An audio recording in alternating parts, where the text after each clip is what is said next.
Mary's Meals ili Marini obroci su humanitarna organizacija koja na mjestu obrazovanja pruža obroke za djecu u najsiromašnijim zemljama svijeta.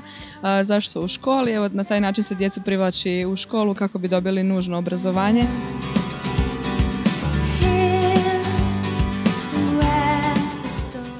Danas smo u ovoj župi Uznesenja Svetog križa u Sigetu imali koncert povodom koji nam je zapravo bio prilika da podijelimo sa našim prijateljima i podupirateljima jednu jako lijepu vijest, a to je da danas na mjestu obrazovanja svoj obrok prima preko 2 milijuna djece.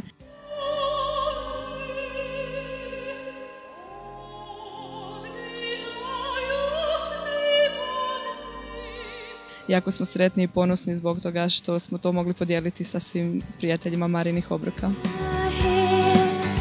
Program je bio pretežito marijanski. Ja sam izabrao Bachove skladbe koje se temelje na Magnifikatu, na Veliča skladbe i bio je Fantazija fuga Albe Vidakovića. Ovdje bio je psalam 19 od Benedeta Marcella gdje govori nebesa slavite, nek nebesa slave nebesku majku, a Josipa je pjevala Ave Marije. Nakon koncerta smo zapravo puni emocija, pa nam je teško odvrtiti film i sjetiti se cijelokupnog programa koji smo izvodili, ali pretežno evo bile su Ave Marije, evo Lorencova, Gunova, Ave Marija, nekoliko pučkih popjevaka, isto tako marijanskih. Nadamo se da je publici bilo lijepo.